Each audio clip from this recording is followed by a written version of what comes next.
Bismillahirrahmanirrahim.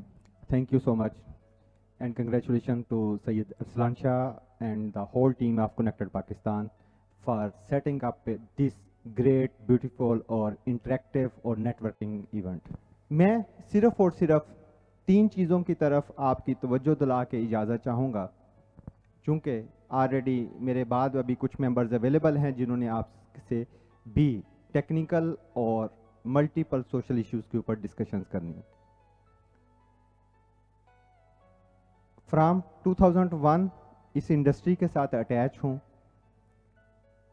Peak solution के नाम से एक ट्रेनिंग इंस्टीट्यूशन है जहाँ पे हम लोग स्किल्ड वर्कफोर्स तैयार करते हैं और इंडस्ट्री को प्रोवाइड करते हैं।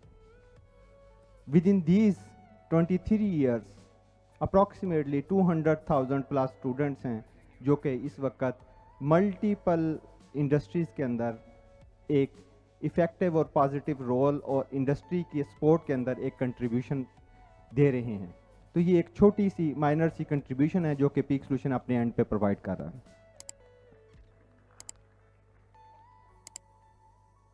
अगर हम लोग इस चीज़ को देखते हैं कि यहाँ पे बहुत सारे ऐसे यंगस्टर्स मौजूद हैं जो कि अपने कैरियर के इस हिस्से पे मौजूद हैं, जो कि इनिशियल स्टेज पे होंगे, कुछ स्टार्टअप स्पेस पे होंगे और कुछ एंटरप्रेन्योर लेवल के ऊपर अवेलेबल होंगे। हमारे यहाँ अगर एक डिबेट चलती है कि हमारे लिए डिग्री ज़्यादा इम्पॉर्टेंट है या सर्टिफिकेशन ज़्यादा इम्पॉर्टेंट है, स्किल ज़्यादा इम्पॉर्टेंट है या डिग्री ज़्यादा इम्पॉर्टेंट है, तो my dear fellows, answer is both are equally important. वो तमाम लोग, ये इसलिए कि मैं ये वो एक्सपीरियंस आपके साथ शेयर करने लगा हूं जो कि पर्सनली मैंने खुद इस इंडस्ट्री के अंदर 23 इयर्स स्पेंड करने के बाद लर्न भी किया है और उसके बाद इस चीज़ को पर्सनली प्रैक्टिस भी किया। जब मैं खुद इस इंडस्ट्री में आया 98 में मैंने सर्टिफिकेशंस की। जब सर्टिफिकेशंस की मैंने OCP DBA कंप्लीट किया और SCJP कंप्लीट किया, ओरेकल सर्टिफिकेशन 98 में, और इसके साथ साथ मेरे पास जावा सर्टिफिकेशन कंप्लीट करने के बाद इंडस्ट्री का मैं एक आपकी तरह ही यंगस्टर के तौर पे मार्केट के अंदर इन हो गया। 4 साल 5 साल सर्व करने के बाद एक जगह पे फुल स्टॉप आ गया। जब फुल स्टॉप आ गया, अगर अब आगे आपने बढ़ना है तो इंपॉर्टेंट क्या था आपके पास? अगेन आपको कुछ ना कुछ लर्न करना है, आपने सीखना। फिर मैंने MCS कंप्लीट किया। जब MCS कंप्लीट किया उसके बाद आपके पास दूसरा इंपॉर्टेंट चीज़ें, फिर एक जगह के ऊपर जाने के बाद 3 से 4 साल के बाद दोबारा फुल स्टॉप आ गया। फिर MBA कंप्लीट किया।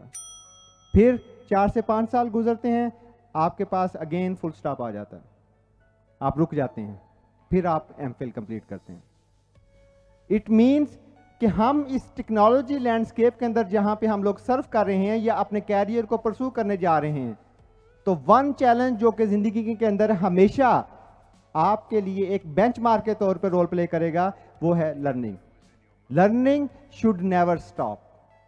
आपने इस फील्ड को, इस इंडस्ट्री को जिसको आप चूज करने के लिए जा रहे हैं, अगर आपने उसने कंटिन्यूसली अपनी पेस को और अपनी प्लेस को मेंटेन रखना है, तो it's really really really very important कि आपने ये चीज़ सोचनी है कि आपने कभी भी किसी जगह के ऊपर भी आप परफेक्ट नहीं है। हर दिन आपके लिए सीखने वाला है, और स्पेशली टेक्नोलॉजी के अंदर तो ये स्पेस आपकी मल्टीप्लायर इफेक्ट के ऊपर जाएगी। इसको X2 और X3 के ऊपर आपको लेके जाना पड़ेगा। अगर आप लेके जाएंगे तो आप इस मार्केट के अंदर अपनी प्लेस के अंदर एग्जिस्टेंस को मेंटेन रख सकेंगे। नंबर 1। नंबर 2, इस वक्त हमारी सोसाइटी को किसी भी दूसरी चीज के से परेशानी नहीं है, हम खुद से सबसे बड़े इश्यूज हैं जो हमारे पास इस वक्त हमें फेस करने को मिलते हैं इंटरनेशनल मार्केट के अंदर। वो आपके पास क्या है? हमारा प्रोफेशनलिज्म और हमारी क्रेडिबिलिटी। आप जिस लेवल के ऊपर भी काम कर रहे हैं तो इस चीज को जरूर मद्देनजर रखिए। आप अपने प्रोफेशनल के साथ, अपने क्लाइंट के साथ, अपनी ऑर्गेनाइजेशन के साथ, और सबसे पहले आप खुद के साथ ऑनेस्ट हों। अगर आप ऑनेस्ट हैं, कमिटेड हैं आप प्रोफेशनल हैं, तो आप इस फील्ड के अंदर दी बेस्ट ह्यूमन रिसोर्स हैं। इस वक्त सबसे बड़ा चैलेंज जो हमें फेस करने को मिलता है वो इसके अपोजिट है। हम एज ए इंडस्ट्री अपनी क्रेडिबिलिटी को मेंटेन रखने के अंदर कामयाब नहीं हो पा रहे। तीसरी चीज, जब भी आप किसी जगह के ऊपर भी किसी चीज को भी एवेल्युएट करने लगे, चूंकि हम लोग बहुत सारी जगह के ऊपर बहुत सारी लेवल के ऊपर जाके बड़े आराम से कमेंट कर देते हैं या डिसीजन कर देते हैं या लोगों के बारे में एक राय अपनी कायम कर लेते हैं। तो जब भी आप किसी के बारे में भी कुछ भी सोचने लगे, अपने डिसीजन को मेंटेन करने लगे, तो हमेशा ऑनेस्टी के साथ साथ दूसरी चीज जिसको आप मद्देनजर रखेंगे वो एम्पैथेटिक बिहेवियर है।